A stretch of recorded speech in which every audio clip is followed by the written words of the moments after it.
Explain কৰা প্ৰচেছটো কিয় এইটো আমি ইউজ কৰোঁ, কেনেকৈ কৰিলা, কি কৰিলা, প্লিজ এক্সপ্লেইন। এইটো বৰষুণৰ পানী সংৰক্ষণ।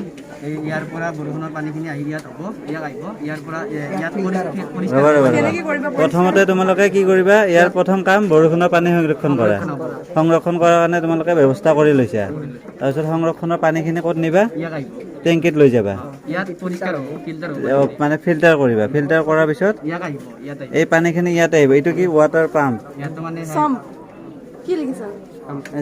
যি ৱাটাৰ পাম্প। ৱাটাৰ পাম্পত তোমালোকে কি কৰিছা? মিষ্টেক কৰিছা। মানে বেটাৰীৰ সহায়ত পানীখিনি মানে ঘৰুৱা কামত আমি আৰু ব্যৱহাৰ ঘৰুৱা কামত ব্যৱহাৰ কৰিছা। বিভিন্ন ঘৰুৱা কামত বিভিন্ন কামত, খেতি পথাৰতো কৰিব পাৰি, মানে গছ গছনি কিবা কিবি।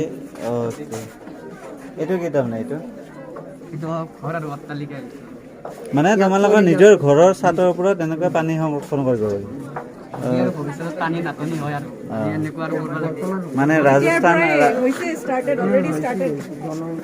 চাৰ্ভে কৰি ল'বা ক'ত ক'ত কৰি আছে। মানে ৰাজস্থানৰ দৰে যাতে নহয় আৰু।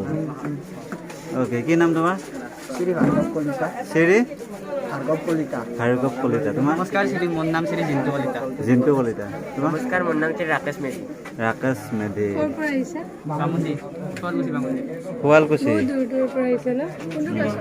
ক্লাছ 10। ক্লাছ 10, 9, 8. অ'কে।